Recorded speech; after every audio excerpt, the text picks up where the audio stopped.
Қаладағы Отырар шағын ауданында қаңтардағы суықта 10 шақты үйдің ішкі желісі су құбырлары қатып қалған болатын. Сол кезде біраз әбігерге түскен тұрғындар жазды күні үйшілік желілерді, су, жылу құбырларын толығымен өз күшімен жаңартып алды. Жақын күндері ауа температурасы күрт төмендейді деген болжамды естіп, су өлшегіш тораптарын оқшаулап, жылытуға кірісті. Бұл ретте тұрғындарға су ресурстары маркетинг жауапкершілігі шектеулі серіктестігінің дилерлік компания мамандары көмектесті. Арнайы материалдарды алып келіп, үйдегі әр кіреберістегі тораптарды қымтады. Биылда сондай болмау үшін былтыр қатып қалды. Осы бірінші екі шеттегі подъездеріміз қатып, қысқа біраз әбігерге түстік. Сондай болмау үшін, биыл қыстың амын жазда өлер деген ғой. Соны жан-жағымызды қымтап, қоршап дегендей.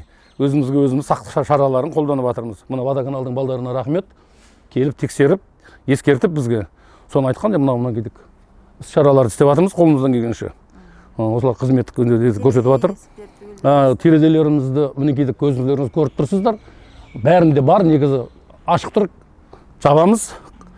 Қошын қамданамыз, қамымызды өзіміз қылуымыз керек қой, айналып келгенде. Ешкім бізге істеп бермейді. Айналып келгенде өзіміз істейміз.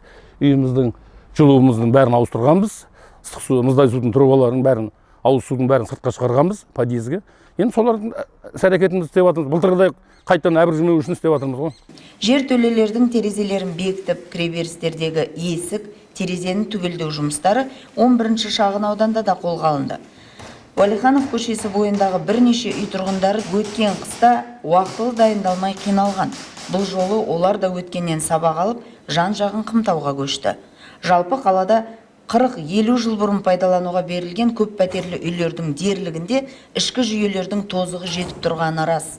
Мүлік меншігінің иелері бірлестіктерін тіркеп, өзін-өзі басқаруды қолға алған үйлерде қазір жағдай бір қалыпты, түзеле бастады. Ал осыған немқұрайлы қарайтындар көп. Оны түсінгісі келмей жүрген тұрғындар заң талаптарына қайшы әрекет етіп жүргенін де білмейді. Одан тек өздері әлі талай қиналатыны анық.